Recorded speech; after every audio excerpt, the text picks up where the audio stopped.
Olá, há tempos eu estava falando de filosofia brasileira na faculdade que eu dava aula e um professor, no meio da palestra, me disse: Olha, me desculpa, mas tudo que você fala não existe mais. Os manuscritos que você se refere não existem mais, os filósofos não existem mais, essa própria filosofia que você está falando nunca existiu.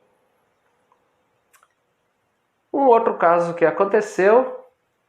Eu estava dando aula, tempos depois, sobre filosofia brasileira, e um estudante virou e disse: Pô, velho, mas que pó foi esse? Ele se referia à dúvida que ele tinha quanto à existência da filosofia brasileira. Mas como nasci na terra do Guimarães Rosa, que a gente não sabe muito, mas desconfia bastante, eu continuei a me perguntar o que poderia ser isso chamado filosofia brasileira. E com essas pesquisas, eu encontrei alguns resultados. Esses resultados estão publicados tanto no livro Filosofia Brasiliensis, do ano de 2015, quanto A Lógica da Necessidade, de 2018. São dois livros em que eu apresento uma série de textos filosóficos coloniais escritos entre 1747 para os textos da filosofia brasiliensis e os outros entre 1720 e 1725.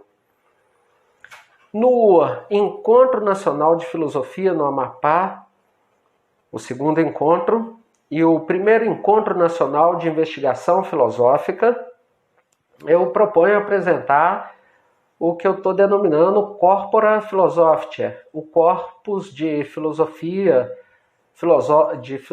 brasileira. E nesse momento eu farei o comentário tanto da forma quanto da origem de alguns escritos filosóficos coloniais brasileiros.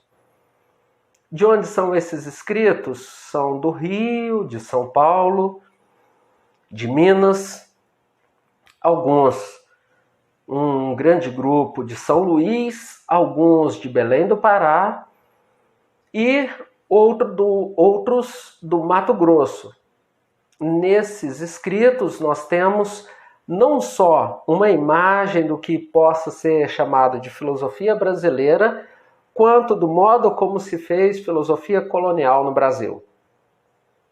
Então, convido a todos vocês que possamos nos encontrar no dia 19 de novembro, às 20 horas, para falar desses escritos coloniais de filosofia brasileira. Até lá e um abraço. Eu sou Lúcio Marques e trabalho na Universidade Federal do Triângulo Mineiro.